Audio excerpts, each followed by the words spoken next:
좋은 아침입니다. 고린도후서 2장 14절에서 17절 말씀 보도록 하겠습니다. 14절 항상 우리를 그리스도 안에서 이기게 하시고 우리로 말미암아 각 처에서 그리스도를 아는 냄새를 나게 하시는 하나님께 감사하노라. 바울은 사실은 고린도 교회를 향한 염려 때문에 드로아에서 열린 복음의 문을 놓을 수밖에 없었고 마게도냐로 다시 돌아오게 되었는데요. 하지만 이어지는 14절의 표현에 보면 우리로 말미암아 각 처에서 그리스도를 아는 냄새를 나타나게 하시는 하나님께 찬양한다. 우리를 그리스도 안에서 이기게 하시는 하나님을 찬양한다라고 승리의 찬양을 부르고 있습니다. 이것은 그가 기본적으로 승전하시는 개선 장군의 편에 속한 사람이라는 고백을 담고 있습니다. 밑에 이어지는 내용도 그런 표현이기 때문에 조금 이제 로마의 개선 행렬에 대해서 좀 살펴보도록 하겠습니다. 로마에서 전쟁에서 개선을 하게 되면 이제 엄청난 개선 행렬이 있습니다. 개선 행렬의 선두에는 원로들과 악대들이 서고요. 그 뒤에 이제 탈취한 노획물들이 운반되어집니다. 그 다음에는 이 전쟁에서 포획한 적국의 악한 왕족 장수들이 끌려가게 되고요. 그리고 마지막에는 이제 개선 장군이 등장하게 되는데 그의 등장에는 수많은 사람들이 향을 피워서 들고 온 거리에 향 냄새가 넘치게 합니다. 그러면서 이제 그들의 영웅인 개선 장군을 향해서 또 개선하는 군대를 향해서 승리의 환호성을 외치게 되는데요. 여러분, 지금 바울은 개인적으로 보면 약간 후퇴하고 막 문제가 많은 것처럼 보이지만 기본적으로 그는 이미 승리하신 예수 그리스도의 개선 행렬에 속해 있는 동력자이기 때문에 여전히 그럼에도 불구하고 하나님은 이기게 하실 것이고 마치 그 개선 행렬에 향냄새가 막 가득하듯이 예수 그리스도를 아는 냄새를 나타내게 하실 것이다 라고 외치고 있습니다. 여러분, 그리고 이와 같은 믿음은 실제가 되었습니다. 여러분, 사실 바울이 이 이제 여행을 마치고 이제 돌아가는 길에서 이제 그가 드로아를 다시 들르게 되었는데요. 그는 사정상 그곳에서 사역하지 못했지만 그곳에서 건강하게 성장해가는 교회 공동체를 발견하게 된 기록을 사도행전은 보여주고 있습니다. 우리의 어떠함과 상관없이 사실은 이미 이겼고 항상 이기게 하시는 그리스도의 군대에 우리가 속해 있습니다. 내가 하면 되고 내가 안 하면 안 되는 게 아닙니다. 그리스도의 몸이 함께 움직이고 있습니다. 이 때문에 바울은 찬양하고 있는 것입니다. 15절입니다.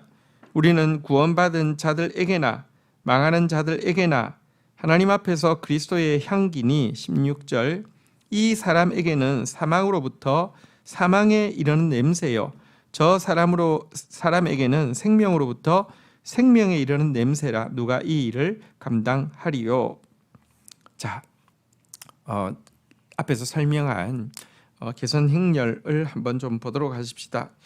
개선 행렬의 향 냄새가 확 피어오를 때 승리한 이 군대에게는요 더없이 향기로운 냄새고 또 이들을 환영하고 있는 백성들에게도 더없이 향기로운 냄새였겠지만 지금 이제 적국의 포로가 되어서 끌려오는 그리고 이 전쟁에서 가장 원흉들은요 끌고 가서 사형을 시킬 거거든요. 그들에게 이 향냄새는요 마치 지옥으로부터 올라오는 무시무시한 죽음의 냄새였을 것입니다. 지금 바울은 이야기합니다. 우리는 구원받는 자들에게도 또 망할 자들에게도 그리스도의 향기다라고 이야기를 하고 있습니다. 어떤 사람에게는 사망의 냄새가 될 것이고 어떤 사람에게는 생명의 냄새가 될 것이다 이렇게 이야기를 하면서 이것을 누가 감당하겠느냐라고 이야기하고 있습니다. 그리스도께서 오시면 분리가 일어납니다. 여러분, 분열된 세상 가운데 온전한 하나됨도 그리스도께서 주시지만 최후로 여러분들 알곡과 죽정이를 가르시는 분리도 그리스도로 말미암아 정확하게 이루어집니다. 그리스도는 이 세상 가운데서 많은 사람의 패함과 흥함을 위하는 분이다라고 기록하고 있습니다. 그리스도는 어떤 사람들에게는 깨부수는 부딪히는 돌이 되기도 할 것이며 또 어떤 사람에게는 죽었던 영혼을 살리는 산돌, 보배로운 산돌, 리빙스톤이 되기도 할 것입니다. 이와 같은 분리가 일어나게 될 것이다 이렇게 이야기를 하면서요 17절 우리는 수많은 사람들처럼 하나님의 말씀을 혼잡하게 하지 아니하고 곧 순전함으로 하나님께 받은 것 같이 하나님 앞에서와 그리스도 안에서 말하노라. 자, 이어서 그리스도의 향기 이야기하다가 갑자기 바울은 그리스도의 말씀을 전하는 그의 마음가짐에 대해서 이야기를 하고 있습니다. 수많은 사람들이 하나님께 받은 말씀을 혼잡하게 해가지고 거기다가 자기 생각, 자기 말을 막 섞어서 자기 이익을 위해서, 자기 명예를 위해서 막 하고 있지만 사실 이 전쟁에서 승리하게 하고 이 전쟁에서 영광 받아야 할 분은 예수님 한 분이시기에 그는 순전한 향기만 피우기로, 다시 말하면 그리스도의 말씀만 전하기로 결정하고 있는 것입니다. 우리가 풍길 향기는 그리스도의 향기이지 그리스도의 향에다가 내 냄새를 섞어서 풍긴다고 하면 여러분 그것은 정말 악취가 되어집니다. 그러나 우리가 그리스도의 향기만을 온전히 바라게 되어진다고 하면 그것은 정말 어떤 사람에게는 참된 구원의 향기가 될 것이고 심판받을 사람들에게는 참된 죽음의 향기가 되어질 것입니다. 우리는 말씀을 혼잡하게 하는 자가 아니라 말씀 그대로를 전해야 하는 사람입니다. 제가 그런 사람으로서 사역할 수 있도록 더 결심하고 결정하고 나아가도록 노력하겠습니다. 주신 말씀 붙잡고 기도하며 나가도록 하겠습니다. 하나님, 우리는 승리하신 예수 그리스도의 군대에 속해 있습니다. 나 혼자가 군대가 아니라 그리스도의 몸이 군대입니다. 그러하기에 나의 어떠함과 상황의 어떠함과 상관없이 항상 이기게 하시는 주님을 찬양하게 하여 주시고, 하나님, 우리가 풍길 향은 내 냄새가 아니라 개선 장군이신 그리스도의 냄새 이온이 그리스도의 향기만을 풍기는 자 되어질 수 있도록 인도하여 주시기를 간절히 간구하고 소원합니다.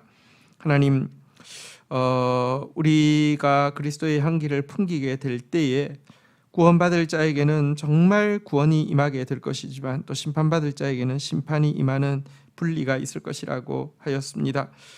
정말 하나님의 군대에 속해서 그리스도의 향기만을 나타내므로 말미암아 지금도 병들고 죽어가는 수많은 영혼들이 살아나는 생명의 역사를 보게 하여 주시고, 교만하고 악하며 끝까지 회개하지 않는 자들에게 하나님의 두려운 심판의 향이 되어질 수 있도록 저희들이 깨끗하고 순전하게 말씀만 드러내고 말씀을 혼잡게 하지 않는 교회가 되어질 수 있도록 인도하여 주옵소서. 예수 그리스도의 이름으로 기도 올립니다. 아멘.